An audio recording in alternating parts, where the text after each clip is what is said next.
Good morning. This message is for my middle schoolers, but also for fellow educators who might be ready to hand over the reins of a lot of the classroom management strategies to your students. And I want to let you know about something awesome my students have been doing that we've been working very hard for, that I'm very proud of them about.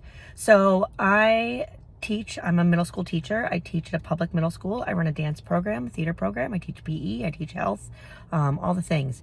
And I'm getting ready to take a month away from my job because we have some health issues in my family that I'm having to tend to.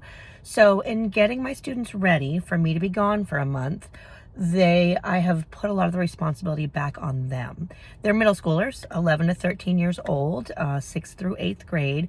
And in order for them to be successful over the next month, I let them know that they should be responsible for running the class. A sub may come in, may not know much about your content, may not know much about you as people. So the more you can do for yourselves, the less a sub will have to do for you.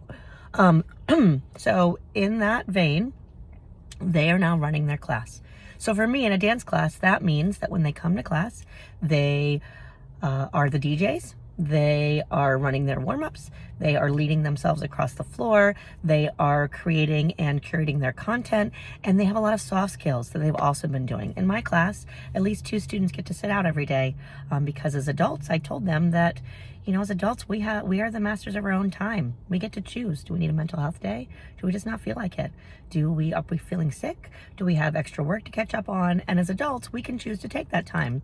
And as kids, they get told what to do with their time all of the time. And so I want them to develop the skills to be able to do that on their own.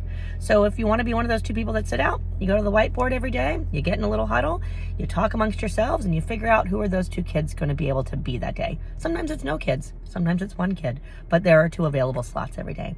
And they figure it out either by talking to each other, who has the greatest need, or rock, paper, scissoring, and figuring out who is gonna have randomized fairness.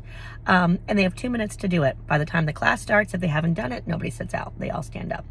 And the level of responsibility for the classroom, the systems that we have in place so that they have some predictability, so that they have some routine, which is really important, especially if you're dealing with kids who are neurodivergent or have any traumas where they need that expectation of routine, has been great. And they can do it. They've done it. My supervisor has come in and watched them do it. I think they were a little skeptical about whether or not they could do it, but they can, and they have been, and they are. And so if you are my middle school student, I am so proud of you.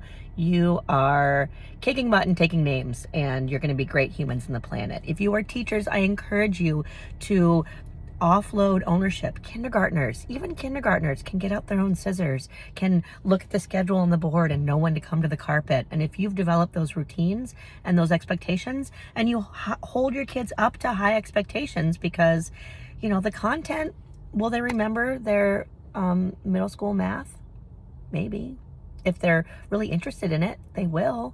They'll build off of it. They'll make a career out of it. But for the rest of them, what's important? That they learn how to learn, that they learn the soft skills, that they learn to be good humans on the planet, that they learn that they are worthy of an education, that they are educatable, that they are capable, that they can do, and that they learn how to adapt. They learn how to lead. They learn how to solve social issues. They learn how to work with and around each other.